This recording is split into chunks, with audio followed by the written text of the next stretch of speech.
All right, this is going to be the demo for week 11, or just the intro video, right? So we're just going to talk about what we're doing. So this week we are going to start a new project, and we're going to start skull drawings. So what this is going to be, this is kind of building on previous things that we've done. So we started off by doing the three forms and then the grid project. So the three forms was kind of our introduction to drawing like a basic three-dimensional object, and then doing basic shading with pencil. Then the grid project really focused again on doing shading and how to draw something by using the grid to accurately place where lines go. So this assignment is going to be kind of a buildup of both of those things. So we're going to be doing a more complex object. So it's a three-dimensional object like the three forms, but a skull is much more complex than a basic form. So we're building on that. And then in terms of the gridding, the idea was to get you very observational, looking closely at smaller sections rather than trying to get overwhelmed by the whole drawing at once. And the hope was during the grid project you were able to draw something more detailed and better than you actually were if you did it properly than what you normally could do. So now the hope is taking that, detailed oriented mind process, that we can do that now just looking observationally at a skull without a grid. So the idea is I want you looking at a reference of a skull, which is a complex object, try to carefully draw it by breaking the drawing down into small parts, and I have a couple of guided videos that kind of help you do that. And then the idea is that you're going to shade it, right? So there's going to be two drawings for this assignment, and they are going to be due at the end of week 12, I believe. So you're going to have week 11 and week 12 to do these. There's two drawings. So the first drawing is going to be on the 9 by 12 white paper. So that's the smaller white paper. And your job is to draw a skull, but I would like you to use black charcoal. So if you got a kit from me, there should be some black charcoal in there. If you are someone who is 100% at home and don't have access to black charcoal, this could still then just be a pencil drawing, that's fine. Or you could use the digital Canvas app to do it with charcoal. Okay. After you do that one, then the final drawing is going to be on 12 by 18 black paper. So you should have gotten like one large sheet of black paper in your kit if you got a kit from me. That's what that's for, is this project. So then you'd use white charcoal and we would shade it with white charcoal.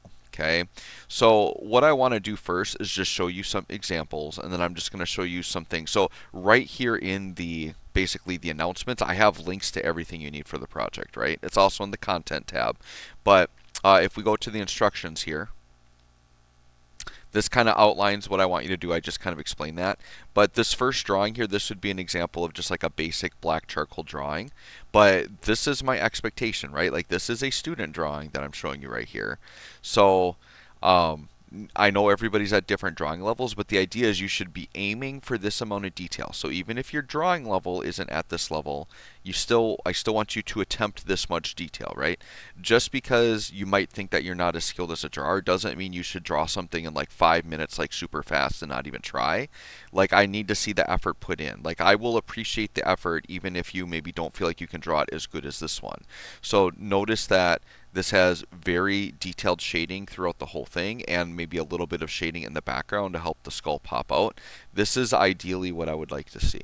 Okay, here's another skull drawing, and these are student drawings, by the way, right? And then the final one is going to be, once again, white charcoal on black paper. So the big difference between white charcoal and black charcoal, you can see there's another one there, and it doesn't have to be a human skull. It can be any skull you want, as long as it's like realistic and 3D looking, right? But the idea here is that you're going to look at a skull as a reference. So you can choose the skull you want, and there's going to be a couple of options for that. But the shading, there's just a different mindset between the two, right? So if we look at like the black charcoal or pencil shaded one, this is what we're used to doing, right? We have a white surface, which is like our total tint, right? White is like complete lack of color, and the idea is that we add shade, or we add the value to it, we make things darker. This is our normal drawing process, so this should come a lot more naturally on the first drawing, the practice drawing. And the idea with that is I want you to, once again, practice drawing a skull traditionally, draw it as well as you can, shade it as well as you can with black charcoal. But when you're doing the white charcoal, you have to have a different mindset. So the big issue students do on the white charcoal is they accidentally drew it in reverse, which you don't want to do. So with the white charcoal drawing, you have to kind of think backwards in that instead of a white paper, now you have a black paper. So you have the complete shadow instead of the complete tint or highlight, right? And the idea is now you are drawing more where it is lighter instead of drawing more where it is darker. So the idea would be like if I were to draw this exact same drawing on black paper, then what this would be is these really bright areas you would draw a lot more with the white charcoal. So the idea would be as if you drew the same skull for both drawings, which you can do if you want to, the values should look the same even though you have the paper reversed, if that makes sense. So just be very wary of that, and if you need help or have questions, let me know. But so like what I'm going to notice on here is like if you draw a skull, if you're doing the white charcoal on black paper, if you fill in the eyes all white with white charcoal, then you're doing it in reverse because the eyes are darker, right? So the eyes in this instance, if I was using white charcoal, I would leave this pretty much the black of the paper color and maybe just put a little bit of charcoal up here to get a little bit of a fade, and you're drawing a lot more on the white areas. Like this would be like full white charcoal up here. So I just want to kind of emphasize that. That you kind of need to think in reverse when you're doing it on the black paper. You want the values to look accurate as to what it actually looks like on the skull. Okay.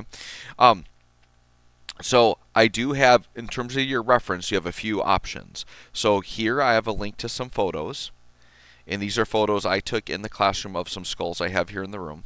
Okay. So this here is just like a basic skull you could use, right, with some pretty good values on it. There's even some stuff in the background you could do the shading on. So that's definitely an image you can use. Okay. I got another one. I just took the same skull from different angles, so you can kind of decide which one you want to do. What you might want to do is like within D2L, like on the screen, it's kind of hard to see the whole thing at once. So if you're having issues with that, I would say you could pick the picture you want. If you just right click it, you should just be able to save image as and put it in your downloads folder. And then you could just open it up on your Chromebook as like a normal picture. And then you should be able to see the whole thing. And then you can kind of freely zoom in and zoom out. So the pictures are here for you to kind of download. But here in my classroom, I actually have some real deer skulls. So this is a deer skull that I've taken from different angles. So if you would prefer to do a deer skull, you could do that as well.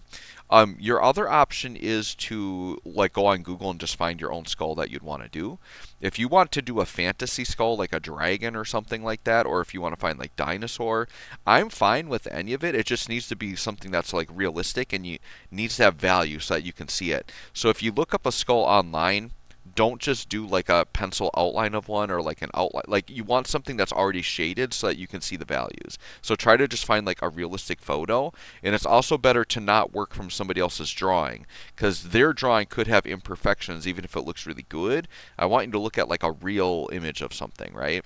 Okay. So that's where you find the images, and your practice and your final don't have to use the same image, but it can.